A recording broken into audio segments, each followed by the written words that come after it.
We'd now like to move to the science of investing. For that, we have with us the gems, the radiant gems of Research Studio of Concept Investwell.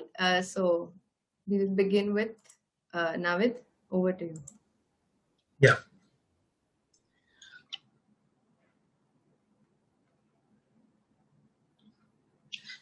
So good afternoon. First of all, a big thanks to all of you for taking out the time and attending our 12th anniversary program. Today, we, the research team of Concept Investwell, will try to communicate the science of investing from our lens. Important disclaimer before we move on to the presentation. So stocks which we discuss or mention in our presentations are just mentioned for informational purpose only. This should not be taken as investment advice. So let's clear our basic question first. What do we mean by science of investing? The answer is, जब हम science of investing की बात करते हैं तब हम एक well thought और साउंड इन्वेस्टमेंट प्रोसेस की बात करते हैं, क्योंकि एक अच्छी इन्वेस्टमेंट प्रोसेस आपको वेल इन्फॉर्म्ड डिसीजंस लेने में हेल्प करती है. We need to understand that the ideal form of investing is informed investing. If you are a well-informed investor, you will be able to say what stories are worth looking at and what are just fake stories. यहां पर मैं आप सबके साथ एक बहुत important point share करना चाहता हूं. इन्वेस्टिंग प्रोसेस को एक फॉर्मूला में रखा नहीं जा सकता है, because it is important to tweak the process as per businesses which we are trying to understand. Charlie Munger puts it very nicely in his quote where he says, there isn't a single formula. You need to know, and you need to know a lot about businesses, human nature, and the numbers. It's unreasonable to expect that there is a magic system which will do it for you. In short, science of investing हमें informed decisions लेने में मदद करता है, and that is why it is something which cannot be ignored at all.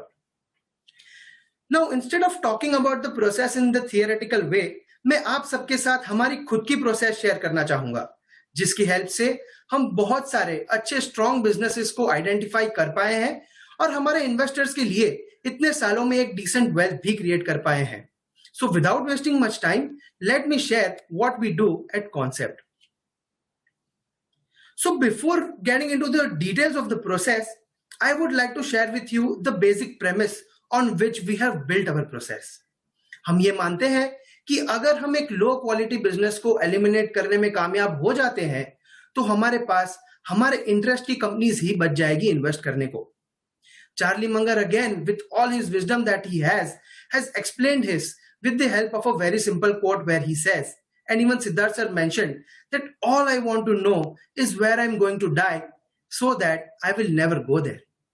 इस quote से हमें ये पता चलता है कि अगर हमें ये पता है कि हमें कहाँ नहीं जाना है, हमें क्या नहीं करना है, तो हम इन्वेस्टिंग तो क्या किसी भी वॉक ऑफ लाइफ में बहुत बहुत अच्छा कर सकते हैं. So the bottom line is, we don't feel that investing process needs to be made like a rocket science. We just need to do a simple elimination process, but we need to make sure that we do it in an extraordinary way.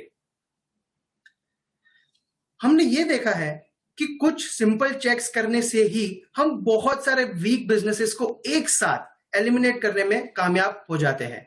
यहां पर आप सबके साथ मैं वो simple checks discuss करना चाहता हूं. सबसे पहले हम एक कंपनी की बैलेंस शीट स्ट्रेंथ को उस कंपनी के पास कितना डेट है उसके हिसाब से जज करने की कोशिश करते हैं, क्योंकि हमने देखा है कि एक कंपनी जिसके पास बहुत ज्यादा डेट होती है उसको डिफिकल्ट टाइम्स में नेविगेट करने में बहुत मुश्किल होती है. बैलेंस शीट स्ट्रेंथ चेक करने के बाद हम ये चेक करते हैं कि अकाउंटिंग प्रॉफिट जो हमें बुक्स में दिख रहा है क्या वो प्रॉफिट कैश में कन्वर्ट हो भी रहा है या नहीं. Because accounting profit is vanity. It's show off. But what is the actual reality is the cash which is lying in your bank account.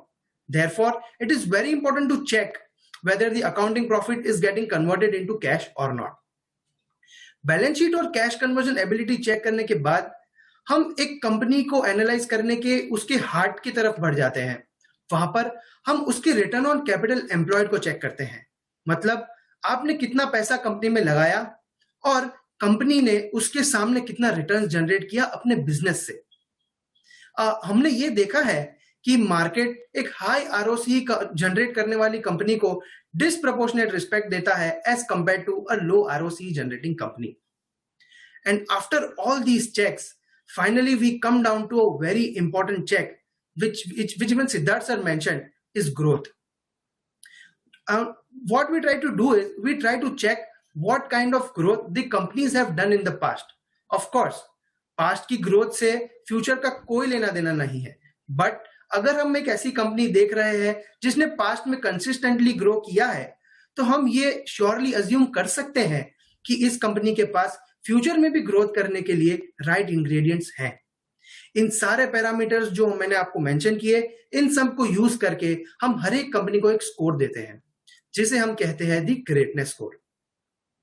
In simple checks के अलावा हम क्वालिटी ऑफ अर्निंग्स चेक करने के लिए भी कुछ forensic parameters use करते हैं. वो मैं आपको अपनी नेक्स्ट स्लाइड में बताना चाहता हूं.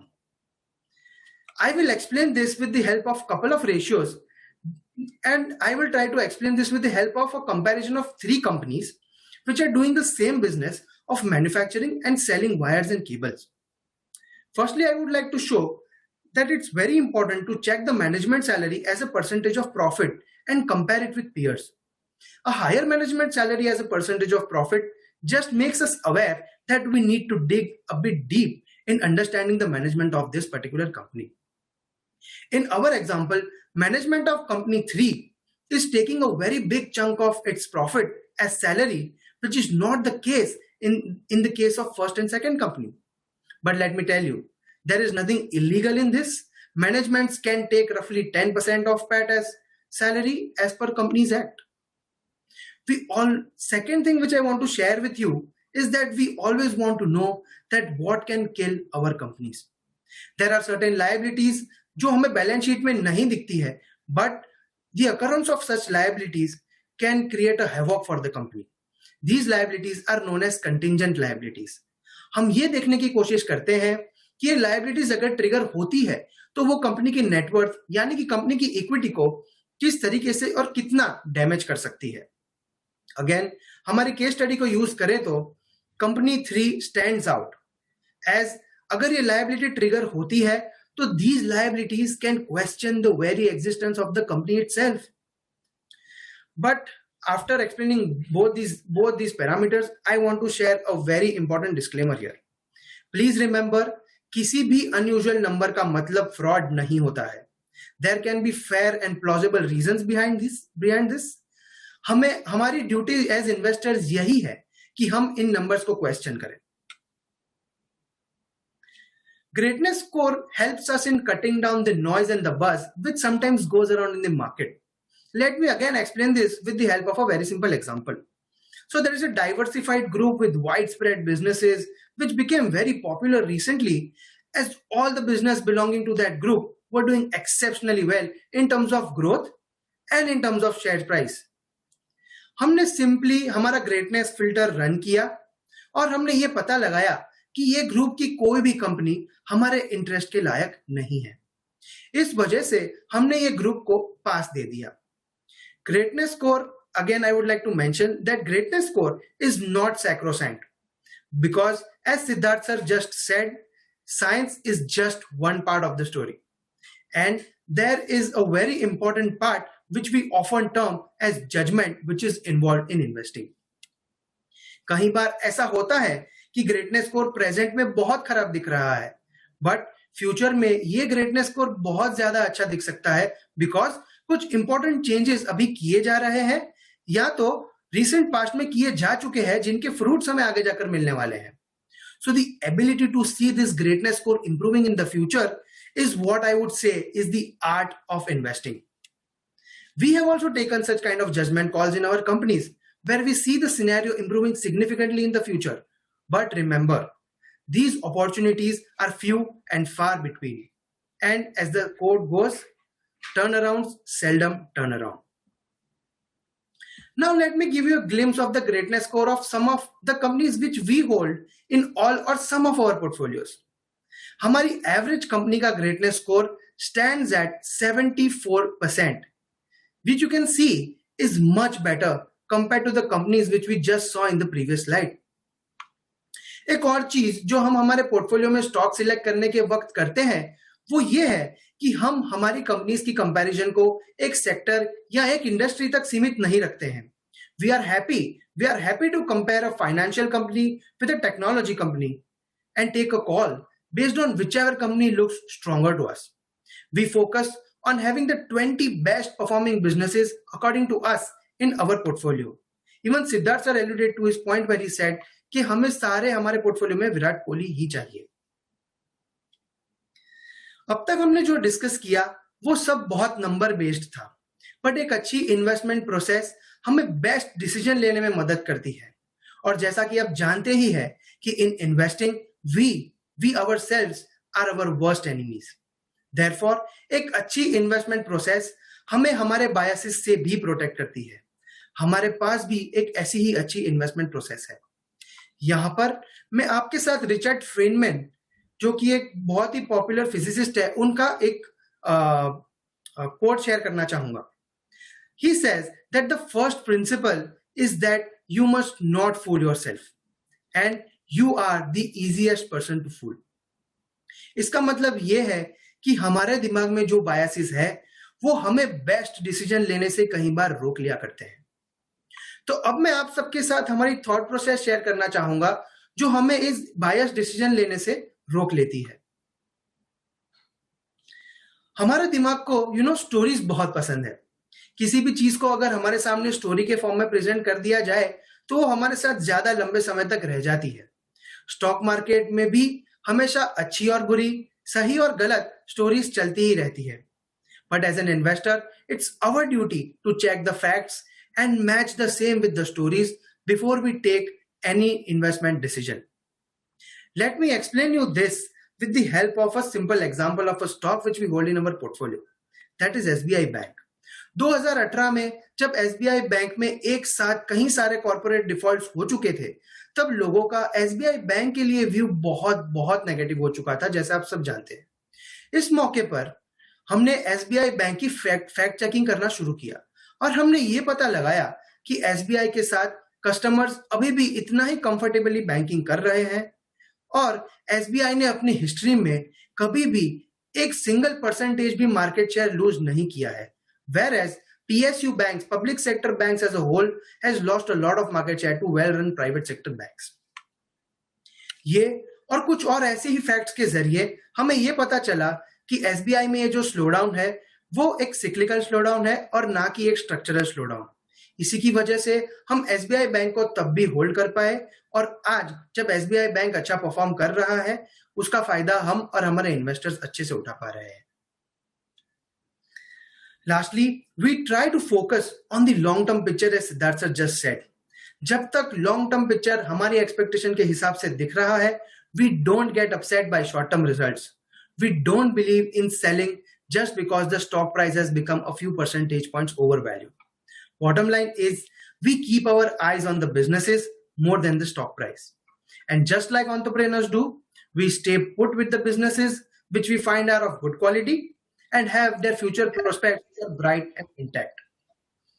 COVID-19 fall in March 2020 was the best example जहां पर हम इस क्वालिटी के जरिए बहुत फायदा हमारे लिए क्रिएट कर पाए. We did not sell a single stock during that fall. In fact, we were net buyers at that point. Also, as Siddharth sir mentioned, we were fully invested all along that period and we have reaped great benefits of the V-shaped recovery which took place in the market, which was extremely unexpected. With this, I would stop talking and would like to hand over the floor to my colleague Sanjay Ladda, who will take you through the broad trends which we see in the banking and insurance space. He will also share with you how we have positioned ourselves to take advantage of such mega trends. Thank you and over to you, Sanjay. Yeah, thank you, Navid. Good morning, everyone. So today I will be speaking about banking and insurance space and what is our view and key trend we are seeing in this sector. So without wasting time, let's jump on the presentation. In the banking space, it is very common and I am sure you all have heard of fraud, crisis and scam word. जैसा कि आप सब देख रहे हो screen पर, हर साल कोई ना कोई न्यूज आ ही जाती है, जैसे कि demonetisation, PNB Nirav Modi scam, IL&FS crisis, Yes Bank crisis, DHFL scam, so and so forth. So every external news is some or the other way affect this sector. We will not go in details of the crisis mentioned here, but ये slide में हमें इतना तो पता चल रहा है कि बैंकिंग सेक्टर में इन्वेस्ट करना कोई आसान काम नहीं है.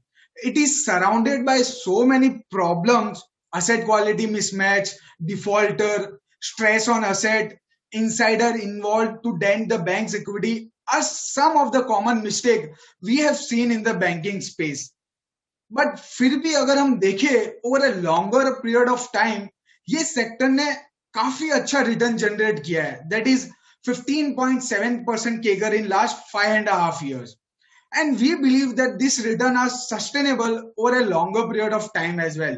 Yes, of course, इसमें कोई डाउट नहीं कि शॉर्ट टर्म में बहुत सारे हिकअप्स आएंगे, बट जैसा कि हमने पास्ट में देखा है, over a longer period of time business performance matter and prices reflects business performance.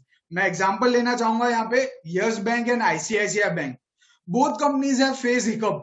While ICICI Bank, due to its size, better asset quality, diversified loan book, and low cost of funding, and of course, brand and trust, has come out of its storms better and faster by focusing on innovation and technology. While if we say Yes Bank, company's equity has been wiped out from its book. Therefore, we say how business perform and come out stronger during tougher times matters the most. We can also say that if economy has to grow, the role of banking is going to play a very crucial part for the growth. जैसा कि आप सबको दिख रहा है, correlation of GDP with credit is 0.97. जैसा कि हम सबको पता है, banks are a very essential part of the economic growth. क्योंकि कोई भी इकोनॉमी को एक्सपांड होना है तो कंपनीज का अच्छा करना जरूरी है, एंड ये एक्सपांशन के लिए कंपनीज को कैपिटल चाहिए होता है, and that capital is provided by the bank. इसीलिए बैंक्स का बहुत इंपॉर्टेंट रोल है in creation of new capital in a country, and thus help the great processes and thus help the growth processes for the economy. So banks play an important part as a supply of money. जैसा कि Warren Buffett and Charlie Munger बोल रहे हैं, if you are going to function in a society as an individual, a mom and pop business, or a $1 billion corporation, you need one or more of the following: a bank account, a business loan, a car loan, or a mortgage. इसीलिए लोगों को हमेशा एक safe place चाहिए जिसपे वो trust कर सके एंड अपना पैसा वहां रख सके. And companies will always need capital, companies will always need financial institution to be able to conduct their own businesses. इसी के साथ CRISIL is saying that bank credit will grow at 14 to 15% roughly, and SBI के chairman mister Dinesh खेरा भी यही बोल रहे हैं कि they expect double digit growth on credit side, right? पर क्या सारी बैंक्स ग्रोथ का फायदा उठा पाएगी? As we all know, there is a clear shift from PSU banks to private banks change in market share. जैसा कि आप सबको दिख रहा है, लास्ट 5 साल में in terms of deposit and advances की मैं बात करूं, market share of private players बढ़ गया है. डिपॉजिट का मार्केट शेयर 35% हो गया है 24% से, एंड वहीं एडवांसेस की मार्केट शेयर की बात करूं तो वो 26% से 40% हो गया इन 2020. और ये trend PSU player losing market share is going to accelerate in upcoming years in our view. While in PSU, SBI Bank has clearly set aside. They have gained market share, and we believe in the SBI growth story in PSU space. जैसा कि mister Uday Kotak, MD of Kotak Mahindra bank भी यही बोल रहे हैं कि private banks का market share आने वाले टाइम में 50-50% हो जाएगा from the current 60 to 65% of the PSU, and while 35 to 40% of the private. अभी प्राइवेट बैंकिंग स्पेस में भी बहुत कंसोलिडेशन हो रहा है. As you can see in terms of deposit and advances market share, as like every other industry, ये industry भी consolidate हो रही है. जैसा कि सबको चार्ट में दिख रहा है, in terms of deposits and advances, market share in last 5 years have been increased, and SBI has gained market share. The top 5 players, SBI, including SBI, has gained market share from 30% to 43% in terms of deposit, and 33% to 46% in terms of advances. And we are in opinion that this trend is going to accelerate further in coming years.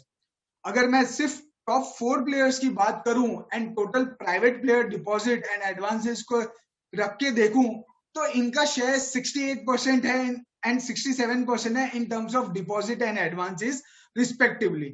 Meaning 68% of the deposits in private banking space का market share top 4 players के पास है, and यही trend advances में है. इसी के साथ एक कोट है जो मैं आपके साथ शेयर करना चाहूंगा, जो वॉरेन बफेट का है. ये इसमें ऐसा बता रहा है कि हम भी, और इसके साथ हम भी एकदम एग्री करते हैं कि बैंकिंग स्पेस कुछ ज्यादा ही टफ है, क्योंकि ये लिवरेज का धंधा है, एंड जहां लिवरेज होता है वहां मिस्टेक्स मैग्नीफाई होती है, मिस्टेक के चांसेस बहुत ज्यादा होते हैं. इसीलिए हमको भी कोई इंटरेस्ट नहीं है पुअरली मैनेज बैंक्स को होल्ड करने में और या तो फिर सस्ती खरीदने में. Instead our only interest is in buying into well-managed banks at fair price. But again, in March 2020, everything stands still, and analyst community and media have declared कि ये तो नए एनपीए की साइकिल स्टार्ट हो गई है. Stress in corporate segment, MFI, micro finance segment and SME to be under pressure, and various brokerage houses has cut the price and raised caution on the slowdown in the retail segment.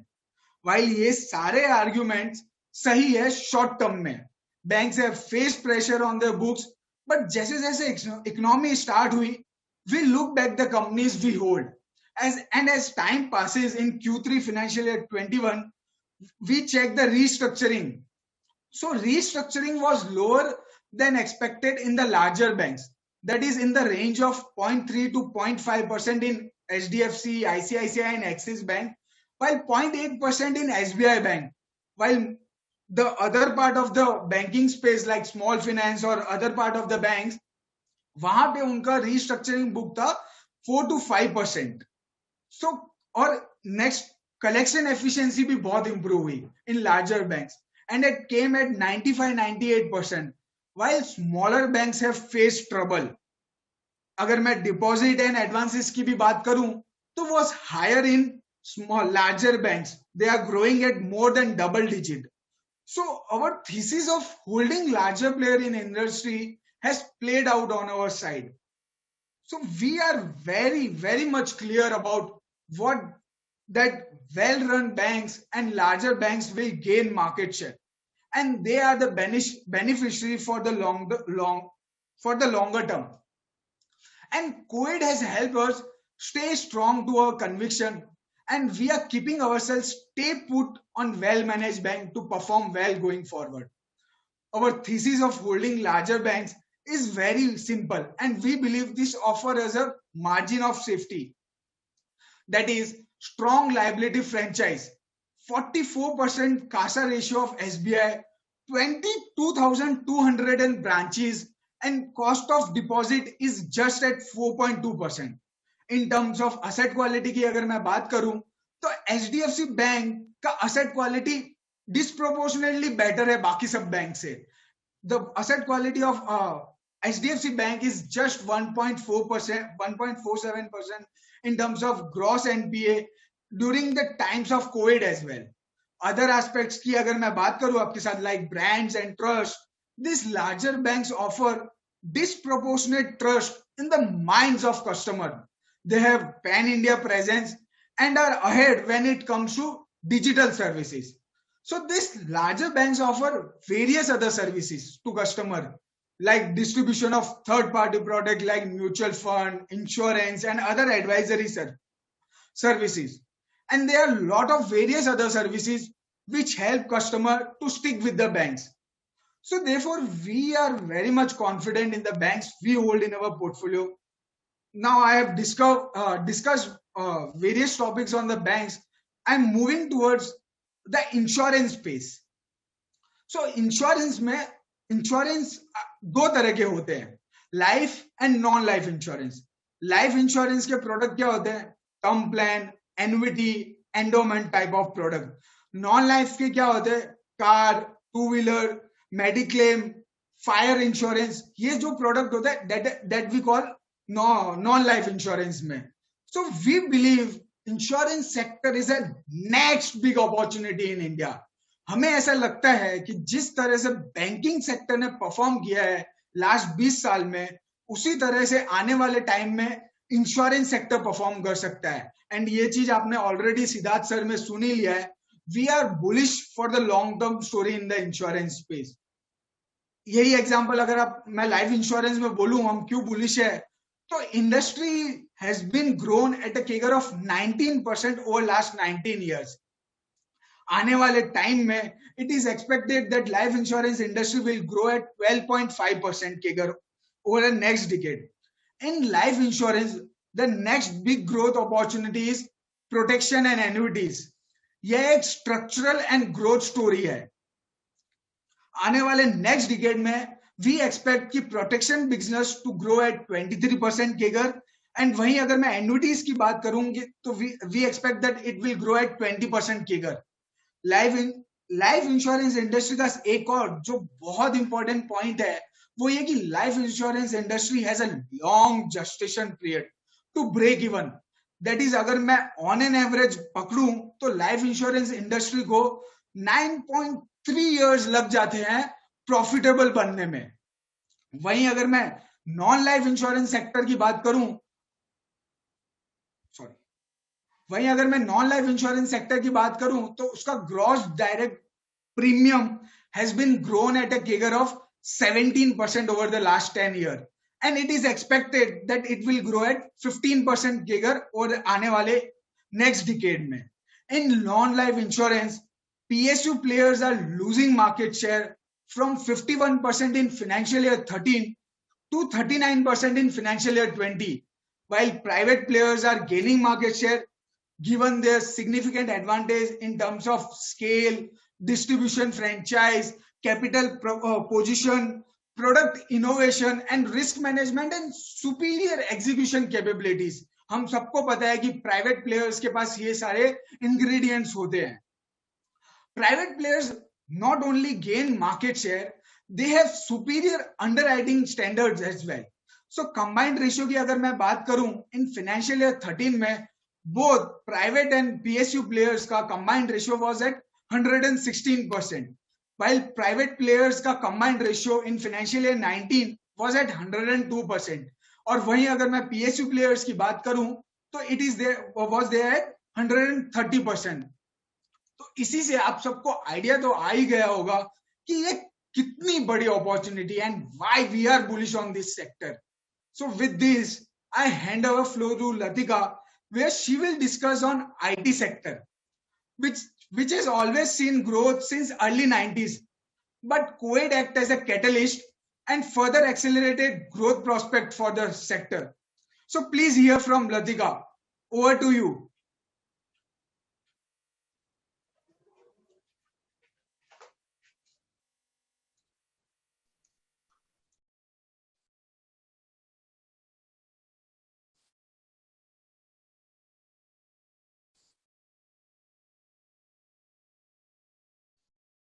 Thank you, Sanjay, for the lovely insights on banking and insurance space. I'm very sure the viewers enjoyed thoroughly. And today, I'll take you through evolution of Indian IT and what the future holds for them. So to begin with, I'll start by saying we live in a technology-enabled world. हमारा आज का ये webinar is a live example. And day by day, our dependency on technology is increasing. And so is our country's dependency on IT sector. आज Saudi के लिए जितना important उनका oil है उतना ही इम्पोर्टेंट इंडिया के लिए IT इंडस्ट्री है.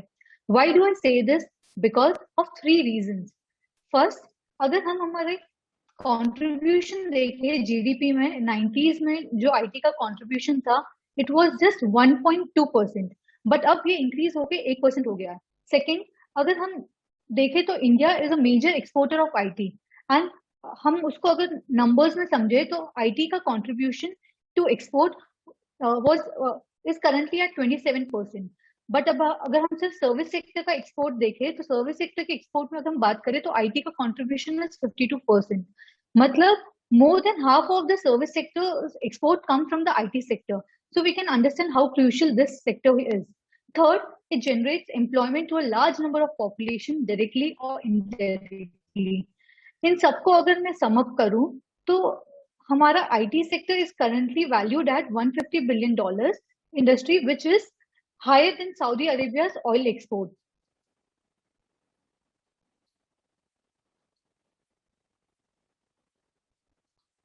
So moving on further,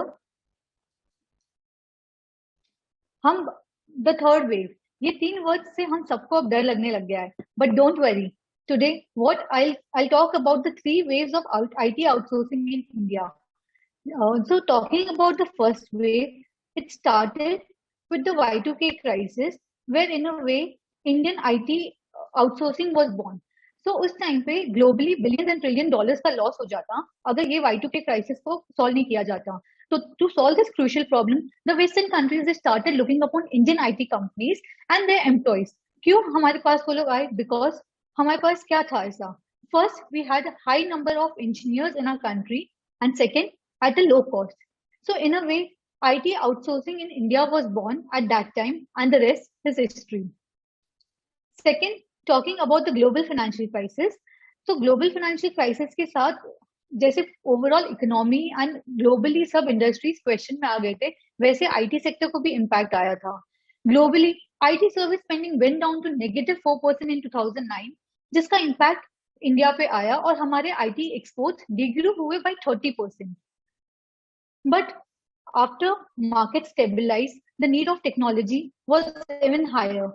सो अगर हम देखें 2010 to 2011 के बाद we saw tremendous amount of work flowing to India. अब हम बात करते हैं थर्ड वेव की, where unlike financial crisis, human health was at stake and there were a lot of opposing views for the IT sector, which we will discuss today in my presentation. So what started because of abundant resources available at low cost has now changed to availability of good talent. From exporting packet softwares to now exporting digital services, we have come a long way. Next slide, please. Okay. So for IT industry, it is said every time when US sneezes, India catches cold. And this time was no different. फर्क सिर्फ इतना था कि global crisis के time सिर्फ demand side पे impact था, but इस बार सप्लाई भी इक्वली इम्पैक्टेड था बिकॉज ये सेक्टर में एम्प्लॉयज वर देयर की एसेट्स. अब हम सब हमारे फ्रेंड्स, फैमिली, क्लोज सर्कल में किसी ना किसी को जानते हैं जो आईटी सेक्टर में काम करता है. एंड लॉकडाउन के टाइम पे we saw them seamlessly moving to work from home. But क्या ग्राउंड लेवल पे भी चीजें इतनी सिंपल एंड सीमलेस थी? शायद नहीं. मैं ऐसा क्यों कह रही हूँ? बिकॉज इसको मैं अगर मैं 3 पर्सपेक्टिव से देखूं तो एम्प्लॉयज का पर्सपेक्टिव देखे तो वहां एक्सपेक्टेशंस थी कि हाई ले ऑफ्स होंगे इंडस्ट्री में, फ्रेश ऑफर्स को फ्रीज कर दिया जाएगा, attrition would inch up drastically and work from home would not be a sustainable model. बात करते हैं अगर क्लाइंट बिजनेसेस की, तो क्लाइंट के बिजनेसेस बहुत डीपली इम्पैक्टेड थे. उनके फाइनेंशियल हेल्थ बहुत डिटोरिएट हो रही थी and there were blip in all the sectors. Be banking जहाँ पे इंटरेस्ट रेट कट हो रहे थे, इंश्योरेंस साइड पे एक्सपेक्टेड था कि कोविड की वजह से क्लेम्स बहुत हाई हो जाएंगे, and manufacturing and retail already Covid के पहले भी बहुत स्ट्रेस में थे. अगर हम यूएस में देखें तो even before Covid a large number of bankruptcies were filed and 3 months के लिए no sales created even more pressure. Travel and hospitality sector collapse and collectively ये एक्सपेक्टेशंस थी कि there will be budget cuts, there will be deal cancellations और delay by at least 4 to 6 months.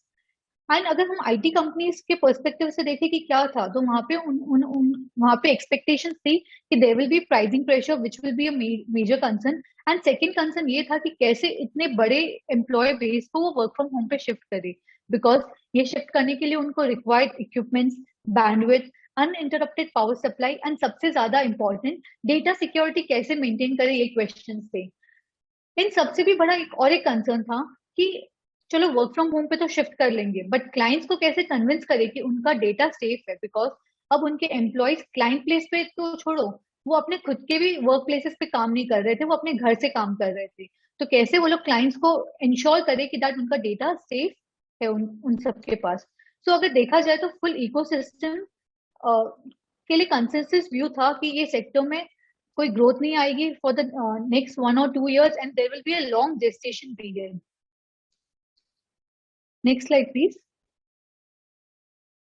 Next slide. Okay. But against all the odds, like in every crisis, we emerge stronger even in this crisis. Every companies across industries were trying to figure out how to conduct business in the new normal way. And that was only possible with the help of good IT infrastructure in place. The need for technology went up multifold, which has led to some structural change in the industry. First and foremost, the lens through which clients looked at IT budgets and IT spends changed. Earlier, they treated this budget and spend as a discretionary item. But COVID की वजह से they realized that it is an investment and not an expense they are making. Clients started embracing digital faster than ever. Second, the nature of deals changed. In the last 12 months, industry has witnessed large multi-year and multi-million dollar deals. So both in terms of duration and size, the deals have increased significantly. From IT employers' point, they realize that work from home or work from anywhere is the new normal for them. TCS, in one of their commentary, they said we want to make a working environment in such a way that 2025 में only 25% of the employees को at a time office आने की जरूरत पड़ेगी, बाकी 75% would be working from home. And in a similar way, Infosys ने said that only 1/3 employees would be coming from office. Next. And जो ये एक्सपेक्टेशंस थी कि इंडस्ट्री ग्रोथ नहीं कर पाएगी, मार्जिन्स कम हो जाएंगे और उसके अगेंस्ट मार्जिन्स कम हो जाएंगे, उसके अगेंस्ट सब जो वेल मैनेज कंपनीज थी they manage to grow at the higher single digit to higher double digit and companies were able to save a lot of cost because attrition all time low पे चले गए थे, utilisation of employees improve होने लगा जिससे कि सब contracting cost का खर्चा कम हो गया, on site end of site mix change हो गए और सबसे important travelling and visa cost save हो गए। शायद ये सब सुन के आपको लग रहा होगा कि ये 2 to 3% सेविंग से क्या ही हो जाएगा, बट अगर इसको मैं नंबर्स में ट्रांसलेट करूं तो ये इन्फोसिस के लिए it means 3,000 crores of saving due to more than 3,000 crores of saving due to these cost levers. And शायद going forward as situation normalise हो जाएगी तो बहुत सारे ऐसे कॉस्ट है जो it will start kicking in, but we believe a lot of these cost are sustainable and would help the companies to grow better. Next slide, please. In every crisis, there is a change in technology adoption which happens, and this time it was digital services. So what exactly is around the buzzword digital? To understand it in a simple way, anything which makes work of enterprises simple, scalable, and efficient by the use of modern technology can be considered digital. आज हम घर बैठ के banking, shopping, learning, entertainment सब कुछ अपने finger tips पे कर पाते हैं। ये सिर्फ एनेबल हो पाता है डिजिटल के थ्रू। अगर हम सोचे कि एक ऑर्गेनाइजेशन पॉइंट ऑफ व्यू से सपोज मैन्युफैक्चरिंग लेते तो उनको डिजिटल की क्या जरूरत पड़ती है, तो एक मैन्युफैक्चरिंग फैसिलिटी को ऑटोमेट करना, इंफ्रास्ट्रक्चर उसके सारे डिवाइसेस को कनेक्टेड रखना, डेटा कलेक्शन, उसका इंटरप्रिटेशन, ह्यूमन इंटेलिजेंस को रिप्लेस करना, रोबोटिक इंस्टॉल करना, रियल टाइम पे क्लाउड पे उनका सारा ही डेटा जैसे उनका स्टॉक, उनका सेल्स, उनका पेमेंट, एवरीथिंग अपडेट करना, मशीन्स में डाउन टाइम आए उससे पहले ही उनको आइडेंटिफाई कर लेना कि ये मशीन बंद होने वाली है, तो ये सब कुछ पॉसिबल है डिजिटल के थ्रू। तो हम बोल सकते हैं कि AI, cloud computing, IoT, cyber security etc. are some of the key trends for the next decade, and we can call the next decade as a tech age. In this new world, technology is not a choice, but a fundamental business strategy that must be interwoven into every part of organization. हम देखते हैं कि क्या industry leaders what they have to say for this. So Satya Nadella of Microsoft says we saw 2 years of digital in just 2 months, and TCS CEO Rajesh Gopinathan agrees to the opportunity size and says industry is at the cusp of multi-year upgradation cycle. One may argue that what was expected to happen in years to come has happened in a very short duration. So going forward, the industry may not grow at the robust pace. But digital and cloud transformation ये one-time quick fix solution नहीं है, but ये एक multi-year journey है. Industry में clearly एक shift दिख रहा है from traditional and BPM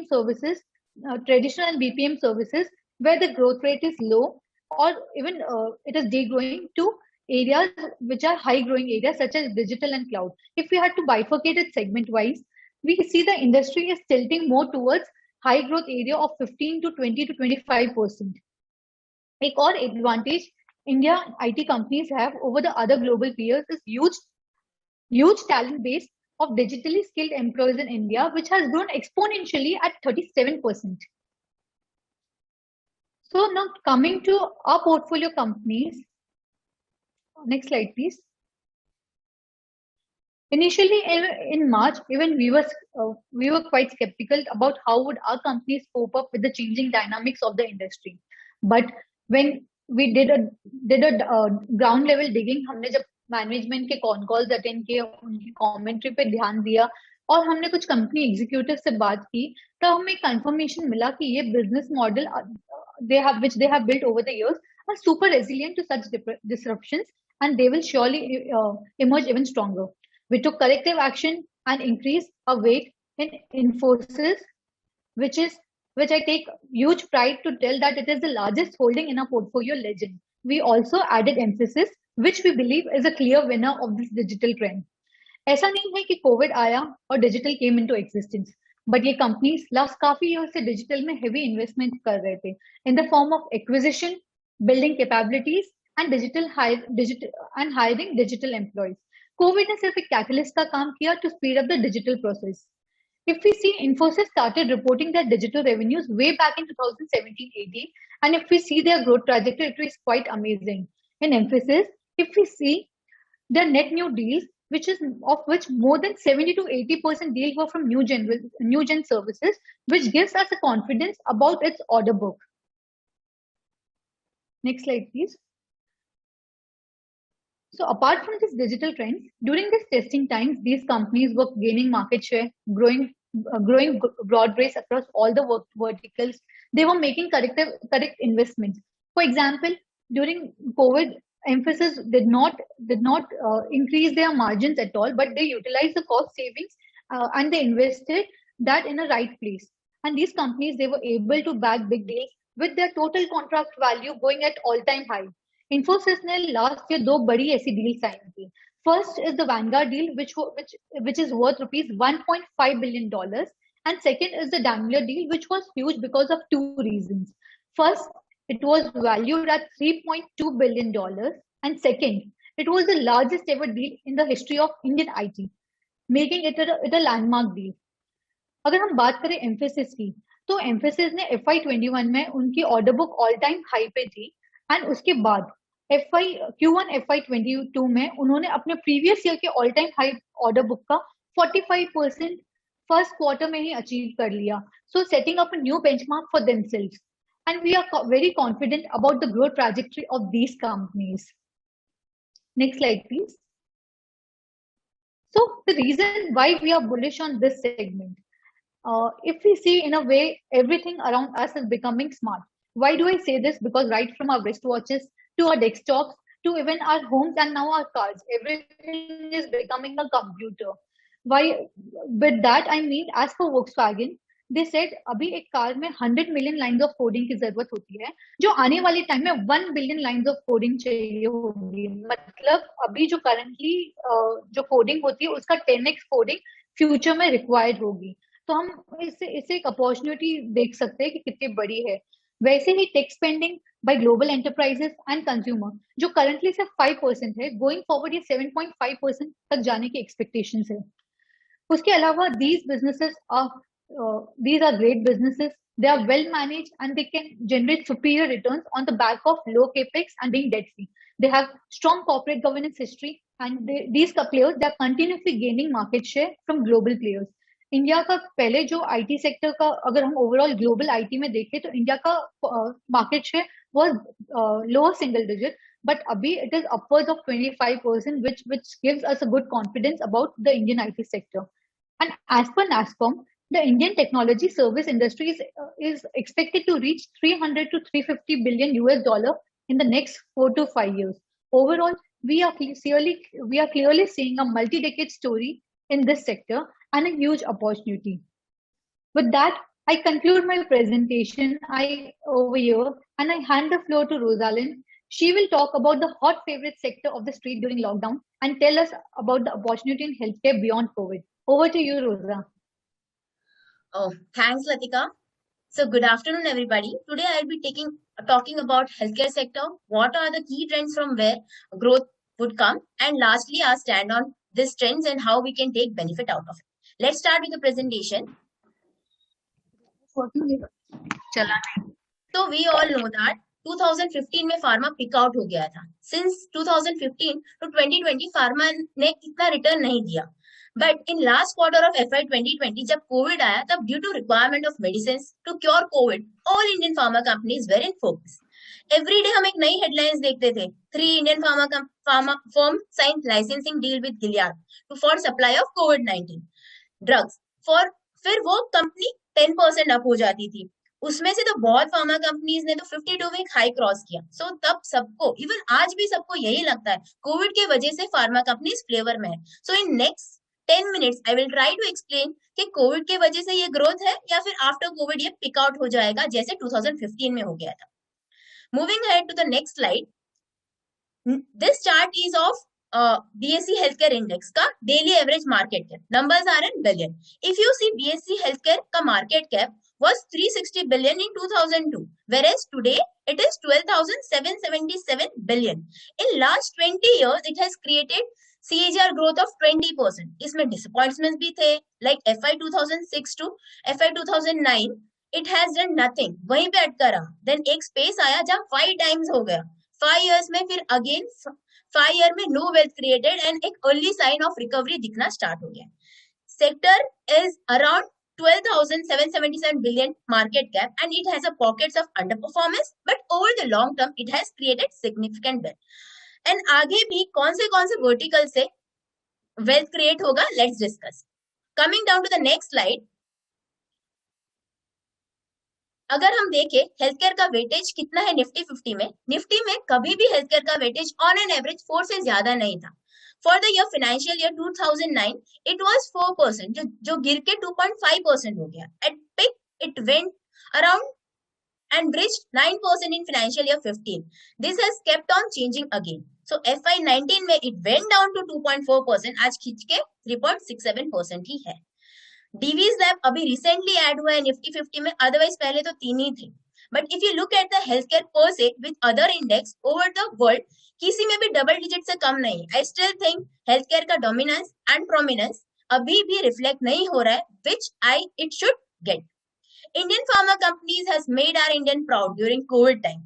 So they have proven. I think यहाँ से बहुत room of growth है Indian pharma players के लिए, which as an investor we need to take into consideration. Coming down to the next slide, healthcare spend. From this chart, it is clear that we are highly underpenetrated compared to other countries. India has around $2,000 of GDP. उसमें से 4% invest हम healthcare में करते हैं. Roughly $80.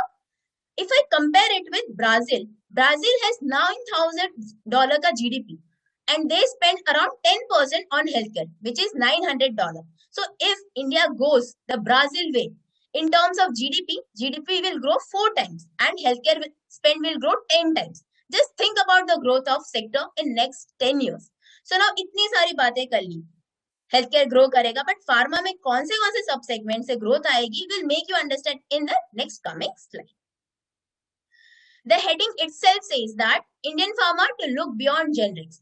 To start with, Indian pharma companies पहले generics पे focus करते थे.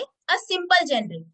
Like आज कोई drug का patent expire हो जाता है तो Indian pharma companies उसको as it is copy करके market में sell कर देती थी. Due to simple in nature यहाँ competition बढ़ गया and companies ने अपना focus trend के साथ change कर लिया. So these are the 4 सब सेगमेंट ऑफ फार्मा जहां से ग्रोथ आएगा. First is cramps, second injectables, third complex generics and last is API. अब इन टोटल ये 4 सेगमेंट का हम अपॉर्चुनिटी देखें, इट्स अराउंड $823 बिलियन. एक एक करके समझते हैं. So moving down to the next slide. First trend से स्टार्ट करते हैं, दैट इज क्रैम्प्स. अब CRAMS is basically an outsourcing business of research, development of molecules and manufacturing. It's like India cramps is where the Indian IT was in 1990s. Why India are considered by MNC player for outsourcing? There are 3 reasons. Starting with the first one, because in India there is a low employee cost. जो हम सबको पता है कि यहाँ पे employee cost बहुत low रहते हैं.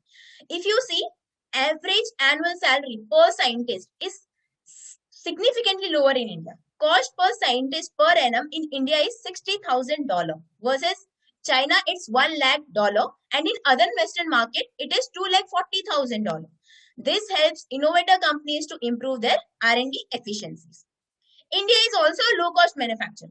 Capital cost of setting a plant in India is 40% lower than Western countries. So ये MNC player को cost reduce करने में and profitability improve करने में help करता है. Lastly, gaining on technology. India companies are able to reduce the upfront capital cost of setting up a project by 25 to 50% due to excess of local fabricated equipments and highly local technology and engineering skills.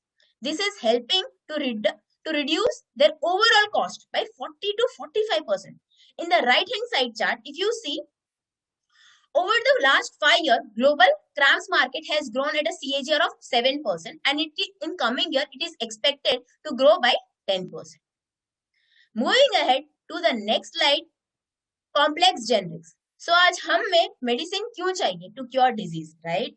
आज लोगों का living standard बढ़ रहा है, उसी तरीके से India में जो कॉम्प्लेक्सिटी है इन डिजीज और life threatening disease like hepatitis C, cancer, HIV भी इंक्रीज हो रही है. सो ऐसे डिजीज को क्योर करने के लिए we require high end medicine which will help to cure easily and effectively.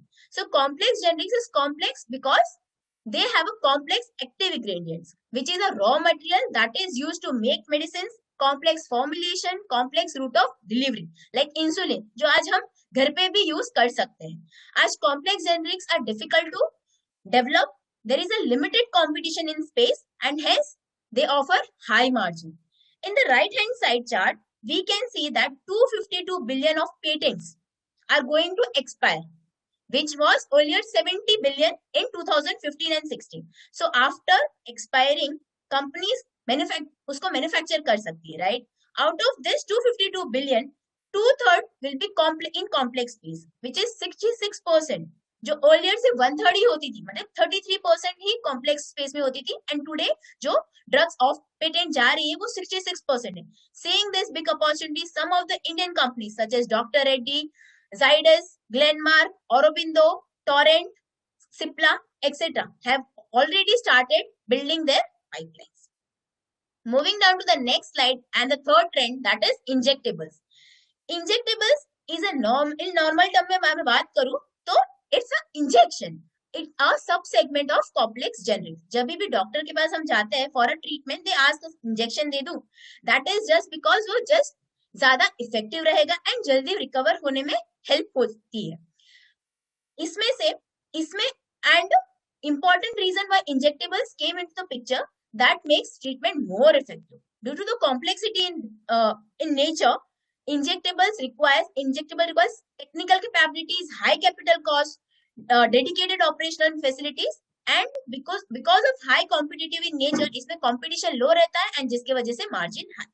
In the left hand side chart, you can see that this is a bifurcation of oral, solid, injectables and others. If you see here, over the last 5 years, oral solid, that is tablets, जो हम बहुत time से tablets ले रहे हैं, has grown at a CAGR of 3%, whereas injectables has grown at a CAGR of 10%. If we compare, अगर volume wise और price growth wise भी मैं compare करूँ, तो injectables has grown faster than oral solid. Left hand side का side chart is the data कि market में drugs की शॉर्टेजेस कितनी है. कोविड के टाइम हम सब ने ये जरूर सुना होगा कि ये ड्रग्स अवेलेबल नहीं है, राइट? सो FY20 में drug shortages was 129, of which injectables was 50 to 55%. इसका मतलब क्या है? मार्केट में इंजेक्टेबल्स की डिमांड तो है बट सप्लाई कंस्ट्रेंट अभी भी है. So companies looking at this opportunity have also started focusing on injectable side. Moving to our last trend, that is API. API was like high volume and low margin business, and all companies were expecting a single digit kind of a growth from this segment. But ऐसा क्या हुआ जो change हो गया? First is China factor and supply disruption. In post-COVID scenario, Indian companies have been the biggest beneficiaries, gaining the high volumes, high API prices, high customer inquiries. Due to the supply disruption, new opportunities have opened up for Indian companies, resulting in massive capex program has been announced by the leading API players. Like they are doing more than $2 billion का capex. And we all know that China is the leader in API. China around 30 billion API sell करता है, whereas उसमें से India सिर्फ 4 billion sell करता है. If China loses 10%, our revenue doubles. If China loses 20%, our revenue triples. So we can see the opportunity, right? Global market share rising for Indian API. इसका मतलब तो recent anti-China sentiment हुआ है may be beneficial to Indian API player to in the long run to expand its market share to 9.9 to 10% by 2025, जो currently it's just 6%.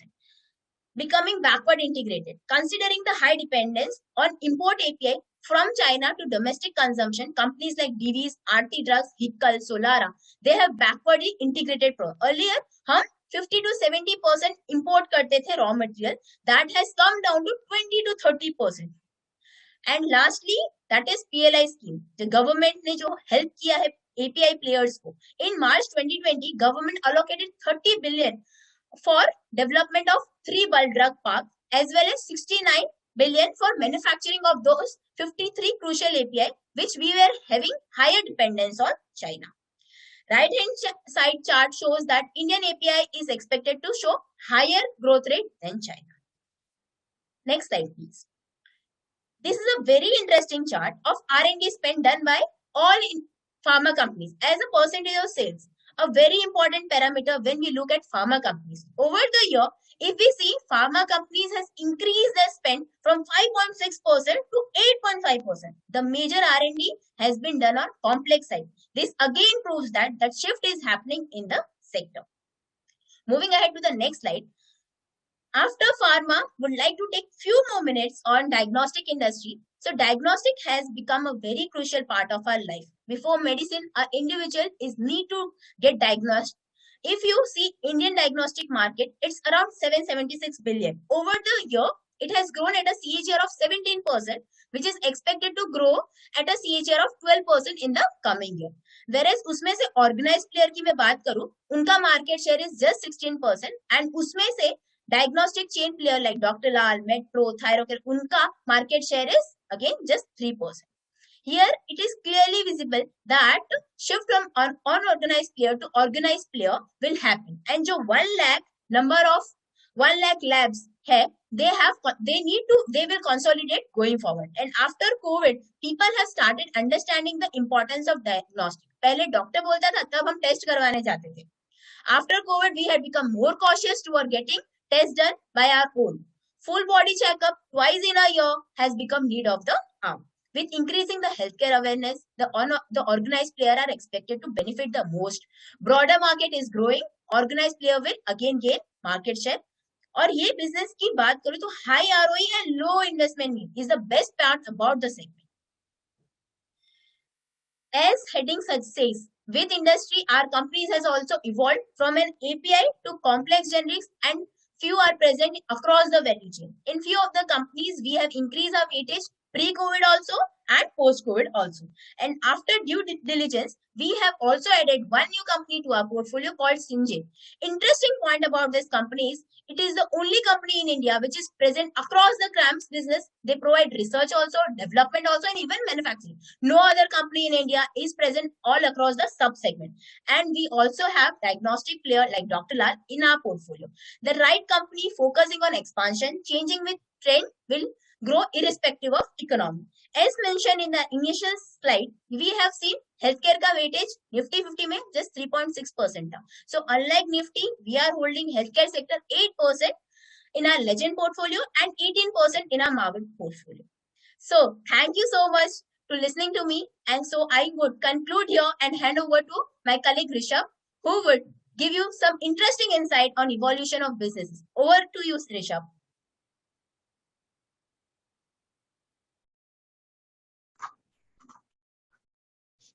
Yeah, hi.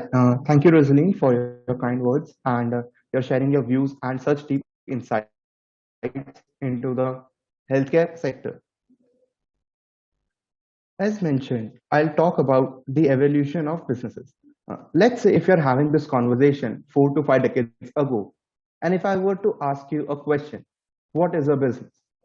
तो आप सब mostly यही बोलते हैं कि एक supplier, manufacturing plant, retail office, employees and etcetera. लेकिन जब मैं क्वेश्चन आपको आज पूछूं तो शायद काफी लोगों का आंसर अलग हो सकता है. तो लास्ट 40 to 50 इयर्स में ऐसा क्या हुआ है कि बिजनेस की डेफिनेशन चेंज हो गई है? इसे एवोल्यूशन बोलते हैं. Businesses have evolved with time from being asset heavy like a manufacturing plant to becoming technology enabled businesses which has automated and outsourced a lot of its manufacturing processes. And moving even a step further in the evolution process, they have become a platform, rendering services and enabling businesses to function in a more efficient manner. तो अभी हमने जिन चीजों की बात की उसका एक picture देखते हैं. As we can see here, how the structure of businesses have changed and evolved from asset heavy to asset light or a platform. सभी टाइप ऑफ बिजनेसेस में टेक्नोलॉजी का यूज होता है, किसी में कम तो किसी में ज्यादा. In the asset heavy space, for example, हमारी ऑटो कंपनीज जो हैं, they are coming up with EVs and उसके साथ उनके डेडिकेटेड मोबाइल एप्लीकेशंस भी, जिससे आप अपनी व्हीकल की कंडीशन को ट्रैक कर सकते हैं. So this shows how even an asset heavy player like auto manufacturer is using technology.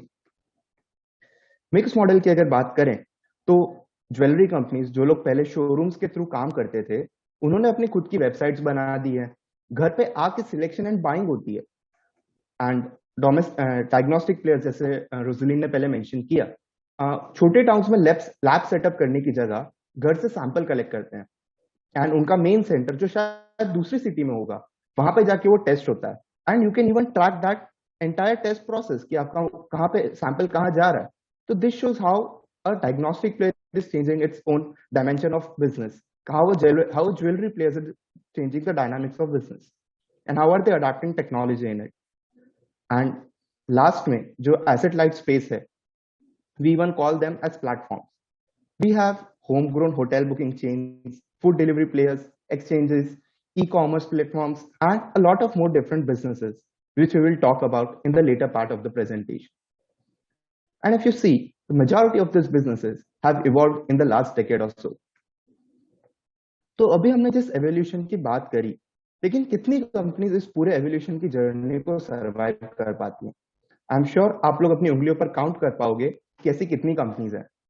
So let me just give you an example of one such Indian company which has gone through this entire evolution phase from being an asset heavy player to tech enabled and becoming a platform. It's Vaibhav Global, as mentioned earlier. So the company was incorporated back in 1980s and the business was booming till the mid 2000s until the global financial crisis hit the world economy in 2008. जिसकी वजह से company को उसके काफी global operations, उनकी subsidiaries को बंद करना पड़ा and the company saw huge setback on its revenues. Post the crisis, company shifted its focus from being a gems and jewelry seller through a brick and mortar chain to retail showrooms to selling imitation jewelry, accessories, lifestyle products through its own TV channels and websites, जो उनकी UK, US में and they even in different countries as well. They started their providing services on third-party platforms, third-party websites, Amazon, Walmart, जैसे जो websites हैं, eBay है, and even OTT platforms, YouTube, Netflix जैसे. And ये चीज आपको company के नंबर्स में दिखाई देती है. उनका वेब यानी जो ऑनलाइन सेल्स का कंट्रीब्यूशन है वो 19% से बढ़ के 37% हो गया.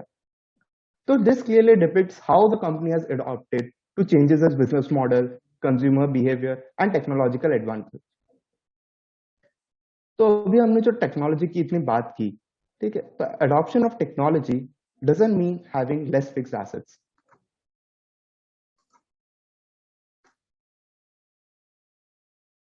Sorry. Technology improves the process itself, makes it efficient, brings the optimum utilization of resources, and streamlines the operations in the entire value chain. This brings in a high quality of data with companies, which can be leveraged at many levels. Companies use data analytics and artificial intelligence to understand the consumer behavior patterns, supply chain constraints, inventory management, and a lot of other issues by having proper systems and processes in place.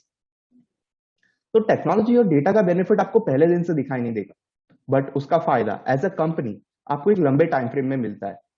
तो ऐसी एक company का example है जो हम hold करते हैं is Crompton Greaves. Company बहुत सालों से टेक्नोलॉजी का यूज करके डेटा कलेक्ट करती आई है एंड कोविड जैसे साल में कंपनी ने उस डेटा का फायदा हुआ. जब लॉकडाउन खत्म हुआ फर्स्ट वेव के बाद, धीरे धीरे सिटीज खुलने लगी, तो कंपनी ने क्या किया, उन्होंने सिटीज और टाउन्स को जोन्स में डिवाइड कर दिया, ग्रीन, एम्बर, रेड. यहाँ पे उन्होंने किस तरह से जोन में डिवाइड किया कि जिस सिटी में सबसे कम इम्पैक्ट हुआ है कोविड का उसको ग्रीन जोन दे दिया, जहां पे सबसे ज्यादा इम्पैक्ट हुआ है उसको रेड दे दिया. तो इस वजह से हुआ क्या, कंपनी ने उसका जो भी जितना भी सेल्स फोर्स था उन्होंने मेजोरिटी उनका फोर्स ग्रीन एरियाज में लगाया जहां पे कोविड का इम्पैक्ट कम था, एंड जहां पे रेड था जहां पे सबसे ज्यादा इम्पैक्ट था वहां पे उन्होंने अपना सेल्स फोर्स कम लगाया. तो ये चीज पॉसिबल हो पाई है क्योंकि कंपनी के पास उनके मेजोरिटी एंड रिटेलर्स तक का डेटा था. With the help of this data उन्हें पता था कि उन्हें कौन से टाउन्स में ज्यादा फोकस करना है, कौन से टाउन्स में कम फोकस करना है, कौन से वेयर हाउसेस, कौन से डिस्ट्रीब्यूटर्स को ज्यादा कांटेक्ट करना है, नहीं करना है. तो इस स्ट्रैटेजी की हेल्प से कंपनी ने फाइनेंशियल ईयर 21 में 22% का प्रॉफिट ग्रोथ दिया है, जहां पे हमारी पूरी इकोनॉमी ने डीग्रोथ दिया था. तो इससे ये पता चलता है कि डेटा एंड टेक्नोलॉजी का यूज कितना ज्यादा जरूरी है एंड आज की दुनिया में हम क्यों उसे मिस नहीं कर सकते. So I would just like to give you an illustration on how this has played out in the US markets. In 1995, the top 10 S&P 500 companies had a total market cap of $0.8 trillion, यानी 2.6 lakh crore rupees in 1995, जब शायद USD INR का conversion rate was to be 32 rupees. और उस time पर सिर्फ एक type company होती इस टॉप 10 के बास्केट में थी जिसके पास 6% मार्केट शेयर था और उस पूरे टॉप 10 का. एंड आज 2021 में टॉप 10 S&P 500 कंपनीज का total market cap is $11.4 trillion, यानी 820 लाख करोड़ रुपीस आज के टाइम पे, which is I guess close to 4 times the size of our economy. And out of the top 10 companies in S&P 500, 8 of them are tech giants, be it a social media platform, e-commerce website, search engine, EV manufacturer, or a graphic chip manufacturer. These players command close to 70% of the market cap of the total top 10. And just to give you a sort of a surprise out here, Microsoft has been the only company which has been able to manage to stay in the top 10 basket even after 26 years. They were back then in the top 10 in 1995 and they are the top 10 in 2021 as well. तो शायद आप भी सोच रहे होंगे कि ऐसा तो क्या इन कंपनीज के पास जो उन्हें इतना बड़ा मार्केट शेयर और इतना बड़ा मार्केट कैप मिलता है. तो इसका एक सिंपल सा आंसर है इनोवेशन और उनका इन्वेस्टमेंट इन R&D. ये कंपनीज कंटिन्यूसली इनोवेट करती रहती हैं ताकि यूजर एक्सपीरियंस और बेटर हो सके, और वो लोग हमेशा प्रॉब्लम सॉल्विंग पे ध्यान देते हैं कि इस चीज से कंज्यूमर की प्रॉब्लम जो लोग आज फेस कर रहे हैं या शायद फ्यूचर में फेस कर सकते हैं वो सॉल्व हो सके. So here is a snippet of a statement given by the former CEO of Accenture during the last year. Digital is the main reason just over half of the companies on the Fortune 500 have disappeared since the year 2000. Well, that I have set the context कि ऐसी tech companies का potential क्या होता है और वो लोग क्या कर सकते हैं, उन्होंने क्या किया है पास्ट में. Indian markets are no different to this, to the US markets. Indian companies are just thought to be less innovative and less technologically advanced, but that's not true. पहले टेक्नोलॉजी को अडॉप्ट करने में 5 से 10 साल लग जाते थे, लेकिन आज वही टेक्नोलॉजी का अडॉप्शन बहुत फास्ट हो गया है. कुछ महीने या 1 या 2 साल में हम उस टेक्नोलॉजी को अडॉप्ट कर पाते हैं, उसे इंप्रूव कर पाते हैं. एंड उसके साथ साथ आज हमारी इंडियन कंपनीज इनोवेट भी करती हैं. We are creating technology which is used globally as well. So this gives them the potential to become giants. So be it an exchange, a food delivery platform, B2B platform, fintech players, popularly known as financial technologies, and SaaS, which is software as a service players, e-commerce websites, ad tech, CPaaS, which is communication platform as a service, gaming companies, and a lot more businesses. इनमें से कई businesses Indian exchanges पर listed हैं या होने वाली हैं। तो given the demographics of our country की increasing consumption, increasing per capita income and the penetration of internet, तो इन सब चीजों की वजह से हमें हमारी इंडियन इकोनॉमी में बहुत ज्यादा कॉन्फिडेंस है कि हम ग्रो करेंगे and this growth would be seen by these players the most. तो इस वजह से हमको इन कंपनीज पे और इन बिजनेस मॉडल्स का सबसे ज्यादा कॉन्फिडेंस आता है कि इनके पास वो पोटेंशियल है कि ये लोग भी उतने बड़े जायंट्स बन सकते हैं। So how are we becoming future ready? अभी इतनी देर हमने जिन टाइप ऑफ बिजनेसेस की बात की, सो over here the mixed and the asset light space is the basket which looks very promising to us and we are focusing on this. If you can see the mixed and the asset light, जहाँ पे आपके assets जो है वो काफी कम हो गए हैं, जो mixed model है वहां पे आप टेक्नोलॉजी का, आप प्लेटफॉर्म का बहुत ज्यादा यूज करते हैं and at the same time asset light में आपके पास क्लोज टू जीरो एसेट्स होते हैं। तो ये जो बास्केट है यहाँ पे आपको सबसे ज्यादा डेट सबसे कम होता है, कैश फ्लो जनरेशन सबसे ज्यादा होता है। तो इन टाइप ऑफ बिजनेसेस पे हमारा अभी करंट फोकस है and we expect them to do really well in the future. So here are a set of companies we own and are actively tracking. ये एक बहुत छोटे से लिस्ट है, अभी बहुत सारी अनलिस्टेड बिजनेसेस हैं जो इस लिस्ट में ऐड होंगे once they get listed. We are actively tracking and hold a lot of this businesses. With this, just a reminder, this is not a recommendation of any sort about any of these businesses. And now I would like to hand over the presentation back to Navid.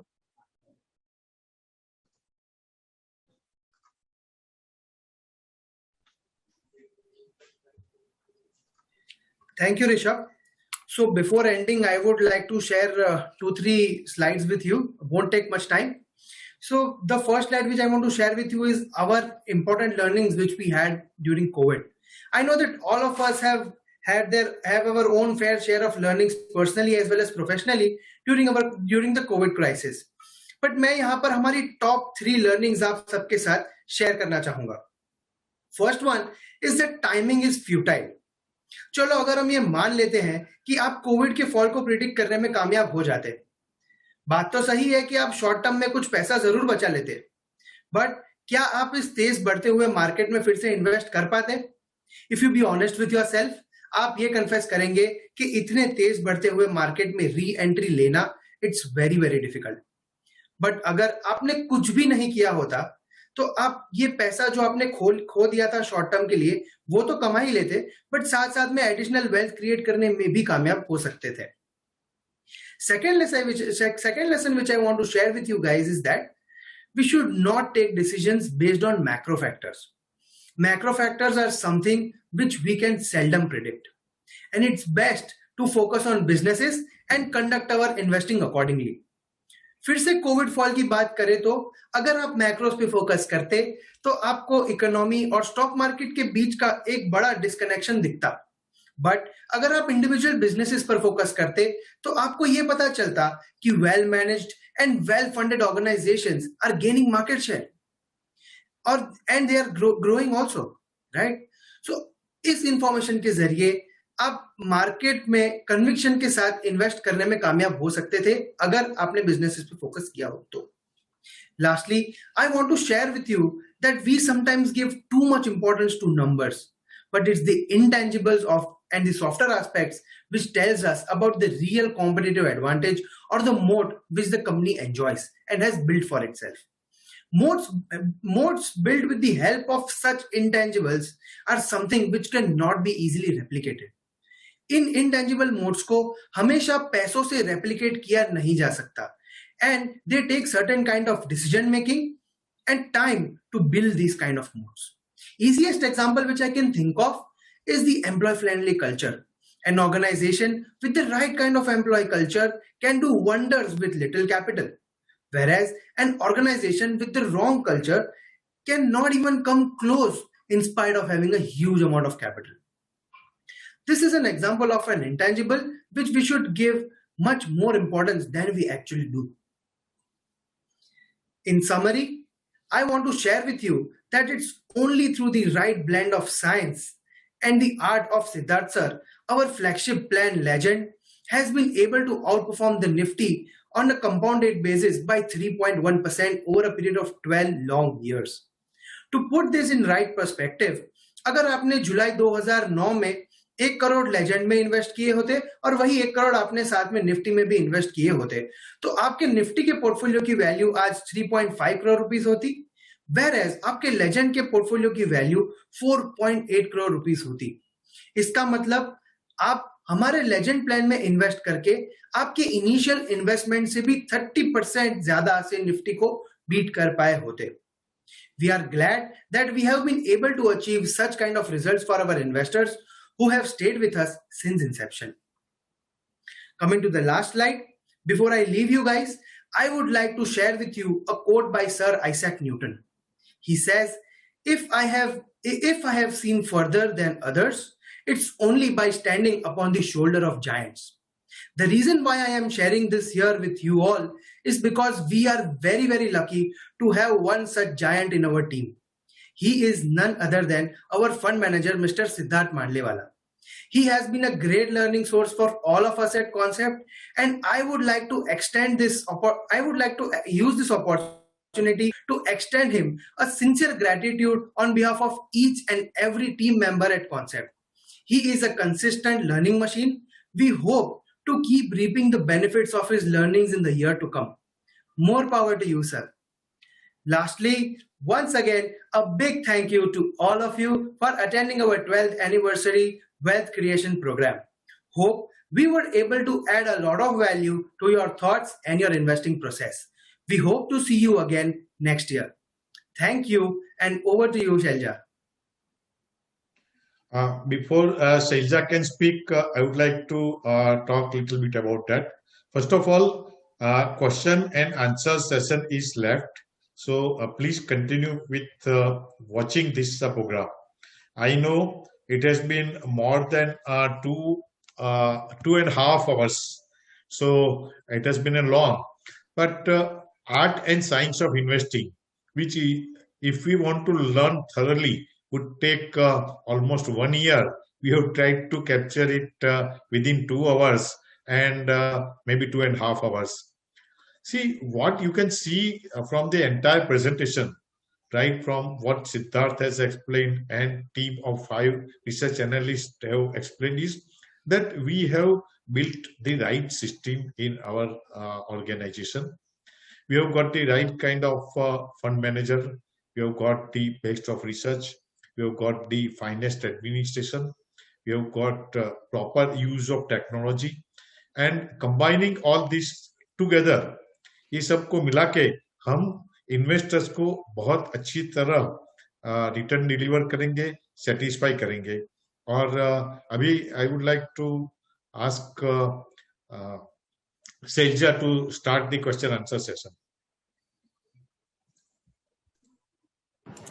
Thank you, Hemant sir. Thank you, research team, for covering the science of investing in this length and depth.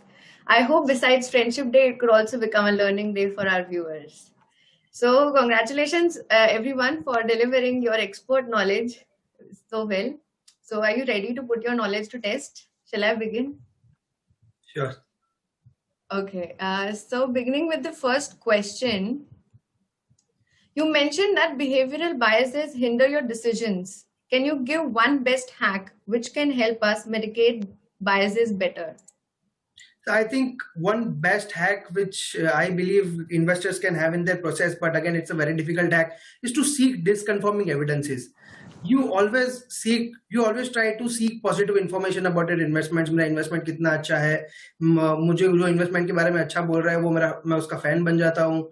The person who is not talking positively about my investments, I start hating that person.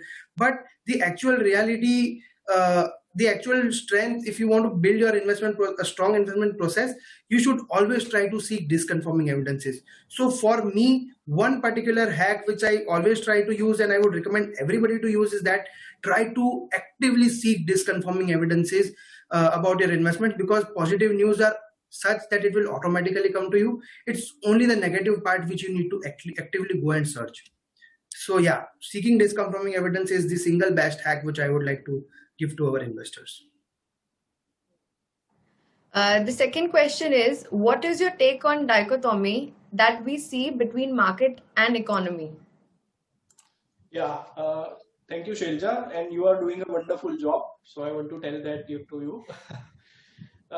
See, ये question बहुत ही important है और मैंने इसलिए मेरे slide में नहीं cover किया क्योंकि मैं चाहता था कि आप सब जुड़े रहे हमारे साथ.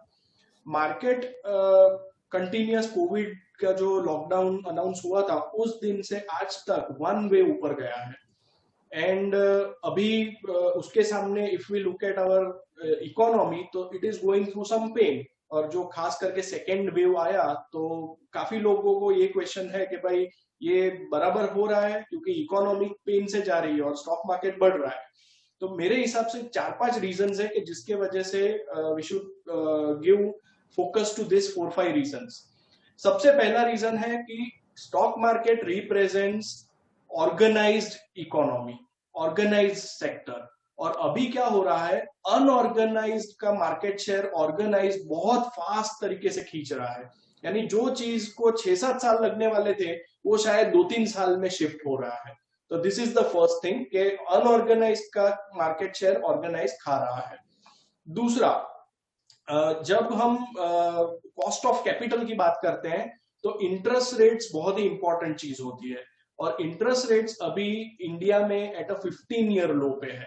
और वर्ल्ड वाइड भी अगर देखें तो काफी इंटरेस्ट कंट्रीज में तो नेगेटिव इंटरेस्ट रेट्स भी है. तो इससे क्या हुआ है, cost of capital has dramatically come down. तो इंडिया में मैं ऐसा मानता हूं कि 2 to 3% इंटरेस्ट रेट ड्रॉप हुआ और उसके वजह से cost of capital has also come down. और अगर आप डिस्काउंटेड कैश फ्लो में 1% कॉस्ट ऑफ कैपिटल को नीचे लाते हैं तो it gives 10% value addition to the asset.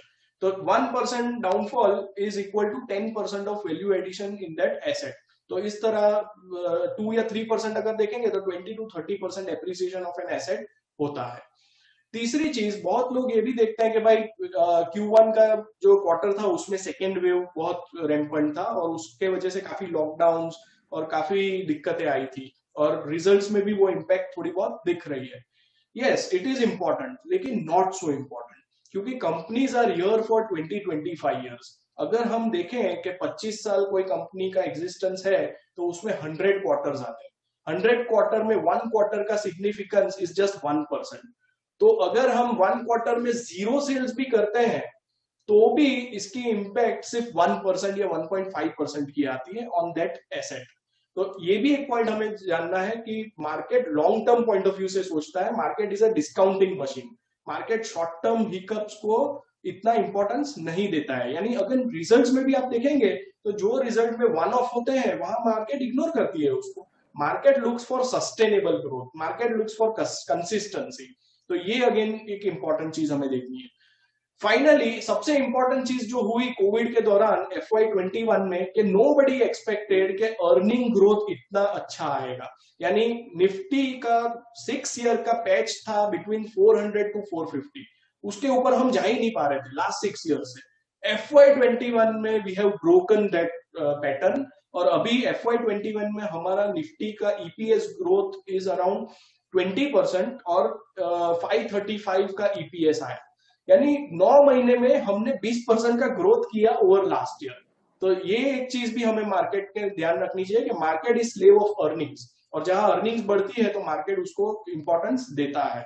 और अगेन ब्लूमबर्ग का एस्टिमेट है कि नेक्स्ट ईयर FY22 में हमारा EPS ग्रोथ 33% आएगा. यानी 535 से we will not jump to 600 और something, we will jump above 700 on EPS. और FY23 में expectation is above 800.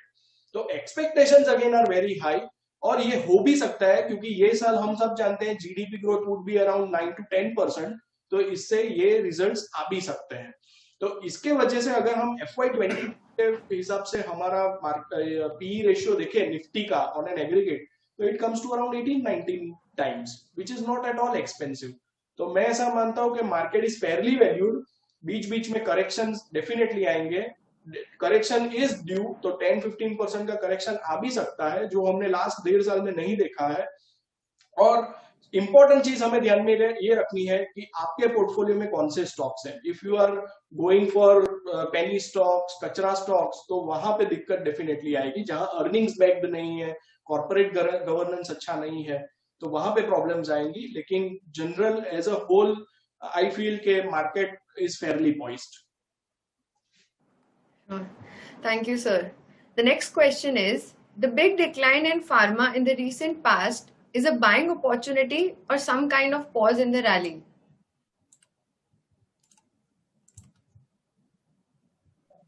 Thanks, Shalja, for the question. So this sector has outperformed significantly in the last 12 months, right?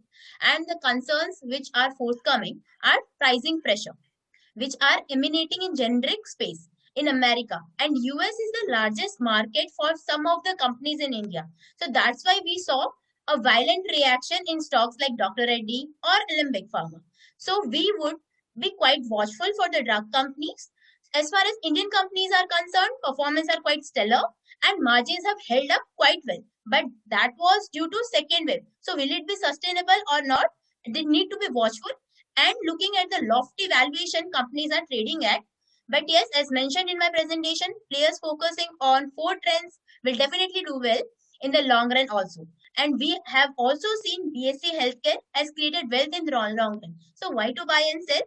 Buy right and let's see that. Sure, thank you. The next question is, what mega trends do you see going forward? This is not relevant to the previous question. It's a general question. Yeah, again a very good question. So the themes which at Concept we are looking at, 4 theme पे हम ज़्यादा focus कर रहे हैं. एक financialization. तो financialization में we are bullish on bigger banks, bigger NBFCs which have a very good liability franchise. और again they are good at risk management also. तो ये चीज पे हम फोकस कर रहे हैं. आई फील के डेमोक्रेटाइजेशन ऑफ क्रेडिट हो रहा है इंडिया में, कि गरीब से गरीब लोगों के हाथ में भी अभी पैसा आ रहा है.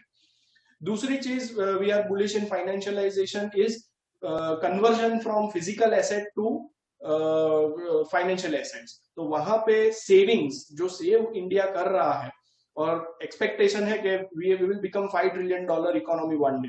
तो अगर $5 trillion में 30% सेविंग रेट है, तो we will be saving around $1.75 trillion per year. और वो कहाँ पे जाएगा? ऑब्वियसली वो म्यूचुअल फंड्स में जाएगा, यानी asset management companies are going to gain, AIFs में जाएगा, इंश्योरेंस में जाएगा. तो we are bullish on insurance, both life as well as non life, and asset management companies. So this is the first thing. Second theme is consumer. And consumer में भी specially we are bullish on consumer discretionary. तो जहां पे income per capita around हमारा $2100 के पास है अभी, ये बहुत फास्ट बढ़ रहा है. तो जैसे ही पर कैपिटा इनकम 2000 के ऊपर गया है वर्ल्ड वाइड, ये देखने में आया है कि वहां discretionary consumption goes through the roof. तो again we are bullish on jewellery, cars, alcohol, यानी जो चीज हम नेसेसिटी नहीं है पर it is important, home materials, home building materials. तो these are the things where we are bullish on. तीसरी थीम ऑब्वियसली जो रोजालिन ने बताई, हेल्थ केयर. हेल्थ केयर भी एक वास्ट कैनवास है, जहां पे इट स्टार्ट्स फ्रॉम API, फिर इंजेक्टेबल्स, इंडियन फार्मा कंपनीज जो इंडियन ब्रांडेड बिजनेसेस है वो भी अच्छा कर रही है. क्रेम्स बिजनेस जो सिंजीन है, ऐसी कंपनीज भी बहुत ही अच्छा कर रही है. तो ये सब में we are very bullish. And finally not forgetting diagnostic sector. तो we are a very short term में हम लोग ने 2 साल में ही डॉक्टर लाल में ऑलमोस्ट डबल पैसा कर दिया है. And we are very bullish on diagnostic sector. And finally comes down to IT sector. IT में again we are bullish on both old traditional models as well as new age businesses. तो we have Infosys, Mphasis के जो shift हो रहे हैं from traditional to digital revenue में, and new age businesses में still we are scouting के कौन सी कंपनीज बेटर रहेगी. We have still not bought Zomato, but this type of companies will make presence in our portfolio going ahead. तो ये मोटा मोटा 4 चीजों पे हम फोकस कर रहे हैं. The next question is, what are the growth drivers for the insurance sector? Yeah, so in insurance sector, so India remains vastly underinsured in terms of. Sanjay, could you speak a little louder, please? Is my voice audible? Yes, yes. So India remains highly underinsured, both in terms of penetration and density. only from the 1 out of 40 people, that is 2.5% who can afford it, is buying policy every year. One of the highest young population nation with the median age of 28 years. So awareness of, and because of COVID, the awareness of protection business is increasing and the penetration level will also increase going ahead. In terms of general insurance, product sells broadly on two grounds: need to protect own assets, that is motor own damage or home and etc., and that another one is well-being, that is healthcare sector, like healthcare mediclaim jo hum lete hain. So against there also we see unforeseen events. So with rising income level and ownership continue to grow strongly, and this trend will be sustained and improving. So compliance level or regulation part pe this trend is going to increase and awareness will going to increase, and which we think this trend will gain and propel growth in the country. And Indian market has large scope for product innovation like cyber insurance, wedding insurance, etc. So there are various other general insurance which are yet to come, which are going to come in the Indian space. And in terms of life insurance also, as we already discussed, they are low penetration, they are low density. In terms of growth, there is a huge opportunity. So all in all, these are the broad growth drivers which we see in the insurance space. All right, thank you. The next question is, what is the best piece of investment advice you have received? Is it for me? Yeah, sir. Okay, interesting question. I think अगर life के point of view से बताऊं तो being courageous, यानी my mother once told me कि सिद्धार्थ डरना नहीं है लाइफ में, be courageous. तो ये लाइफ के पॉइंट ऑफ व्यू से है बेस्ट एडवाइस. एंड अगर स्टॉक मार्केट के पॉइंट ऑफ व्यू से अगर हम देखते हैं तो I think somebody told me कि think long term, यानी most of us focus on rate of interest, यानी कितना हम कमाएंगे. CAGR पे हमारा सबका फोकस ज्यादा रहता है, पर नंबर ऑफ इयर्स पे फोकस बहुत कम रहता है.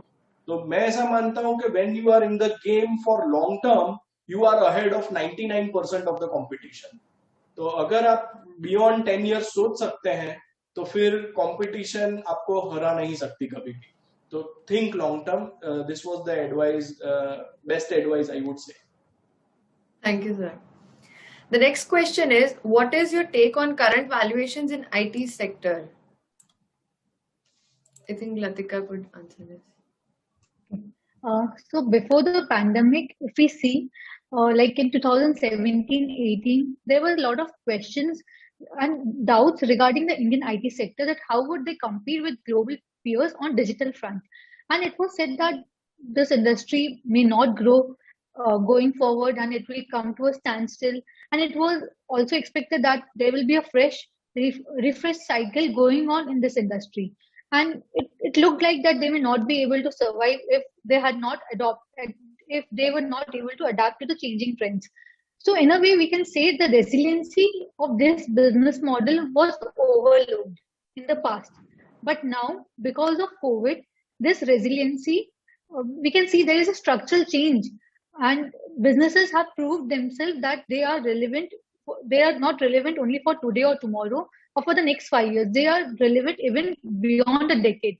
So with the kind of opportunity we are seeing in the IT sector, we can say there can be a significant re-rating for the sector. Maybe if we see the valuations of top tier 1 IT players versus mid cap, there is a huge gap. So some kind of discount may happen, but overall, if we see it, what is looking overvalued currently may not look overvalued in the years to come.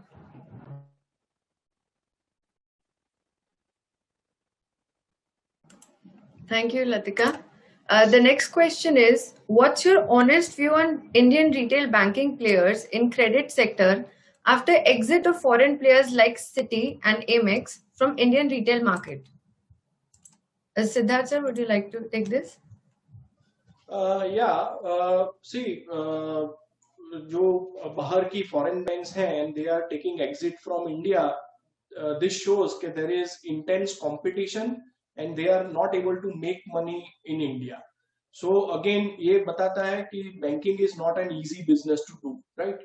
तो again I will come to कि liability franchise बहुत important है India में या कोई भी country में banking के लिए कि you are able to get low cost deposits, you are able to garner low cost funds and that is the raw material for any banks. तो ये एक मुझे रीजन लगता है कि that is why bigger banks are doing very well as compared to smaller banks या even foreign banks कि जहाँ पे people are not able to trust them.